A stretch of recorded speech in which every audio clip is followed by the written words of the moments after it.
Jordan میں ہوں. حضرت ابو عبیدہ بن جراح رضی اللہ تعالیٰ عنہ کی قبر مبارک ہے.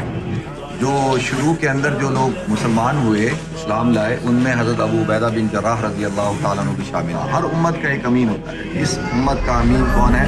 حضرت ابو عبیدہ بن جراح رضی اللہ تعالیٰ عنہ ہے.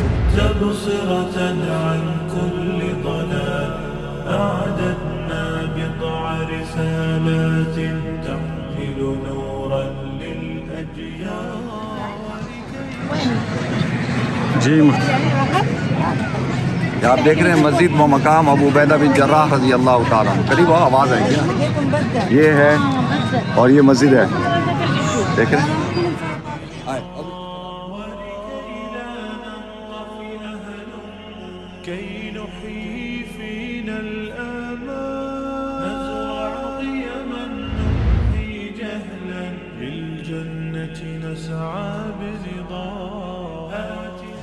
بسم اللہ الرحمن الرحیم. السلام علیکم ورحمۃ اللہ وبرکاتہ. خیریت سے ہیں آپ لوگ ناظرین؟ ٹھیک ٹھاک ہیں؟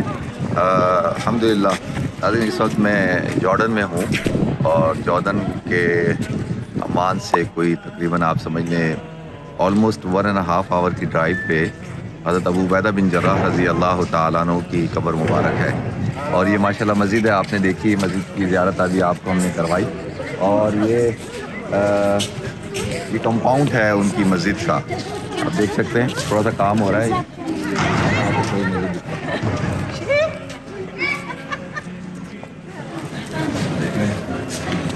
یہ پورا کمپاؤنڈ ہے.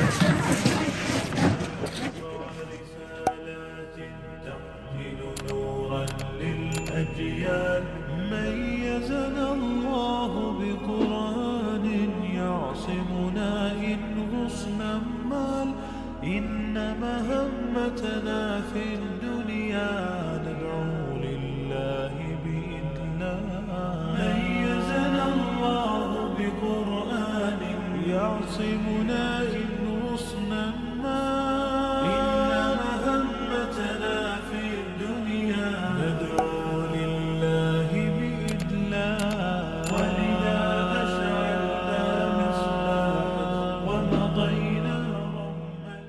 بسم اللہ الرحمن الرحیم. جو شروع کے اندر جو لوگ مسلمان ہوئے، اسلام لائے، ان میں حضرت ابو عبیدہ بن جراح رضی اللہ تعالیٰ عنہ بھی شامل تھے. اور ان کا نام تھا عامر بن عبداللہ اور ان کے دادا کا نام تھا الجراح. وہ ہوں گے جراح کہتے ہیں آپریشن کرنے والا اور زخموں کو ٹھیک کرنے والا، شاید اس لیے ان کا نام ہوگا، یا زخم لگانے والا. تو بہادر آدمی ہوں گے.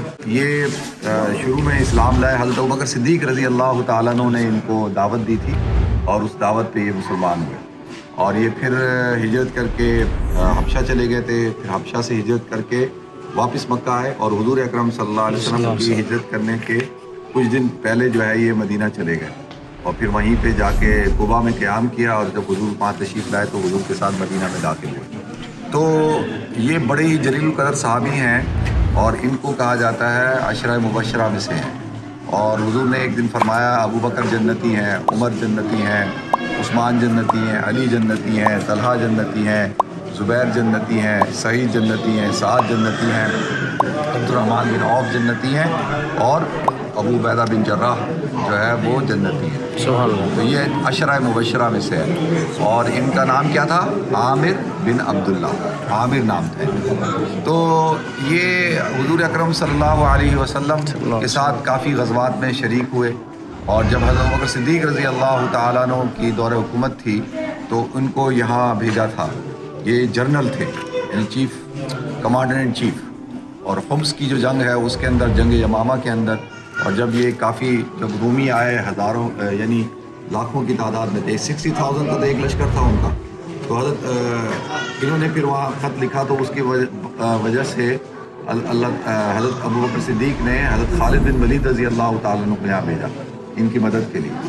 تو لہٰذا یہ انہوں نے حمص فتح کیا اور ایک فتح کرتے ہوئے جب انہوں نے محاصرہ کر لیا فلسطین کا تو وہاں پر انہوں نے کہا کہ بھائی ہم آپ کو بغیر لڑائی چابیاں دینے کو تیار ہیں، لیکن شرط یہ ہے کہ آپ کا جو امیر ہے وہ ہم سے آ کے ملے.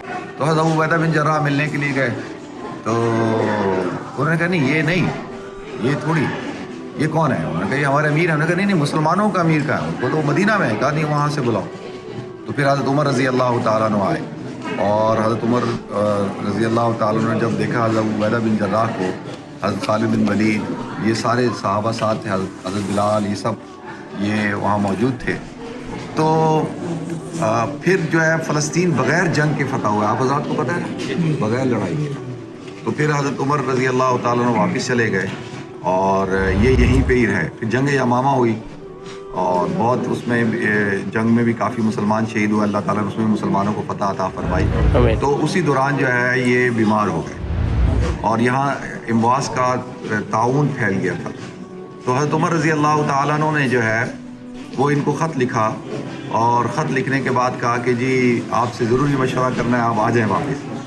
تو انہوں نے واپس خط لکھا، خط کتابوں میں موجود. انہوں نے کہا نہیں، مجھے پتہ ہے آپ مجھے کیوں بلانا چاہتے ہیں. آپ چاہتے ہیں کہ میں یعنی یا اپنے لشکر کو چھوڑ کے آ جاؤں تاکہ میری جان بچ جائے. تو انہوں نے کہا کہ نہیں، اگر میری موت ایسی لکھی ہے تو ایسی ہی آئے گی، لیکن میں کیسے چھوڑ سکتا ہوں اپنے لوگوں کو جو تعاون کی بیماری میں انتقال کر رہے ہیں، اور میں جو ہے ان کو چھوڑ کے چلا جاؤں. تو حضرت عمر نے کہا کہ میں نے بڑی کوشش کی کہ ابو عبیدہ کو بچا لوں میں، لیکن ابو عبیدہ نے کہا کہ حضور نے فرمایا کہ جس شہر کے اندر تعاون آئے اس شہر میں داخل نہیں ہونا چاہیے اور اس شہر والوں کو وہاں سے نکلنا نہیں چاہیے. انہوں نے کہا، حضرت عمر کو خط میں لکھا کہ آپ کو پتہ نہیں یہ حدیث ہے. تو پھر حضرت ابو عبیدہ بن جراح رضی اللہ تعالیٰ عنہ جو ہے وہ بیمار ہو گئے، اور اسی تعاون کی مرض کے اندر جو ہے ان کی وفات ہوئی، شہادت ہوئی، اور ان کی تدفین پھر یہاں پہ کی گئی. اور انہوں نے حضرت معاذ کو اپنا جو ہے وہ نائب بنایا تھا. تو حضرت معاذ بھی جو ہے اسی دن شہید ہو گئے جس دن حضرت ابو عبیدہ ہوئے. حضرت معاذ یہاں سے تقریباً کوئی 30-40 کلومیٹر دور ان کی قبر مبارک ہے. تو حضرت ابو عبیدہ بن جراح رضی اللہ تعالیٰ عنہ، حضور نے فرمایا کہ لکل امت امین وامین هذه الامہ ابو عبیدہ بن جراح. ہر امت کا ایک امین ہوتا ہے. اس امت کا امین کون ہے؟ حضرت ابو عبیدہ بن جراح رضی اللہ تعالیٰ عنہ ہے. اور یہ آپ اندازہ کریں کہ حضرت عمر نے کہا اگر یہ زندہ رہتے نا، تو حضرت عمر کی خواہش تھی کہ اگر یہ زندہ رہتے تو یہ میرے بعد خلیفہ کس کو بنایا جاتا؟ اور حضرت ابو عبیدہ بن جراح. اور اس وقت بھی جب حضور صلی اللہ علیہ وسلم کا انتقال ہوا تو حضرت ابوبکر صدیق کے ساتھ ساتھ ان کو بھی پیش کیا گیا، لیکن حضرت عمر نے حضرت ابوبکر صدیق کا ہاتھ پکڑ کے کہا کہ جو ہے وہ حضور نے ان کو ہمارے دینی امام بنایا تھا نماز کا، تو ہم ان کو اپنا دنیا کا امام بناتے ہیں، یعنی خلیفہ. تو اتنے جلیل القدر صحابی تھے حضرت ابو عبیدہ بن جراح رضی اللہ تعالیٰ عنہ. دعا کریں اللہ تعالیٰ جو ہے ان کے درجات بلند فرمائے. انہوں نے دین کے لیے جو قربانیاں دیں، اپنی جان کی قربانی دی، اللہ تعالیٰ تو ان کو بہترین جزائے خیر عطا فرمائے. یا اللہ تو ہم سب کی حاضری کو قبول فرما. یا اللہ تو ہمیں صحابہ کرام کے نقش قدم پر چلنے کی توفیق عطا فرما. یا اللہ تو حضرت ابو عبیدہ بن جراح رضی اللہ تعالیٰ عنہ نے جو خدمات پیش کی ہیں، یا اللہ تو اپنی شان کے مطابق ان کو اجر عطا فرما. یا اللہ تو ان کے اپنے رحم کا کرم کا معاملہ فرما. ہم سب کی حاضری کو قبول فرما. یا اللہ ہم سب بڑے گناہ گار ہیں، خطا کار ہیں. یا اللہ تو ہم سب پر اپنے خصوصی کرم کا معاملہ فرما. یا اللہ ہم جو اپنی حاجتیں اور مرادیں آج جمعے کا دن ہے ہم آپ کے سامنے پیش کرتے ہیں، یا اللہ ہماری حاجتوں مرادوں کو پورا فرما. ہم میں سے جو لوگ بیمار ہیں ان کو صحت عطا فرما. یا اللہ یہ بڑی مبارک جگہ ہے، بابرکت جگہ ہے، صحابی رسول عشرہ مبشرہ یہاں موجود ہیں. یا اللہ تو ان کے صدقے میں طفیل میں ہماری دعاؤں کو قبول فرما. صلی اللہ تعالیٰ علی خیر خلق سیدنا مولانا محمد وعلی آلہ وصحبہ. آئیں جی، بسم اللہ چلیں جی. تو ناظرین یہ حضرت ابو عبیدہ بن جراح رضی اللہ عنہ، لاسٹ ٹائم جب میں آیا تھا تو وہ دروازہ انہوں نے کھولا تھا اور وہ کھول کے اندر گئے تھے. ابھی انہوں نے یہ ایسے شیشہ لگا دیا ہے تاکہ لوگ باہر سے زیارت کر سکیں. ٹھیک ہے، تو سب کچھ کیا آ جائیں آپ. آ جاؤ بھائی، آ جاؤ، ٹائم بچاؤ ٹائم. ابھی ہم نے امان جانا ہے، کھانا کھانا ہے.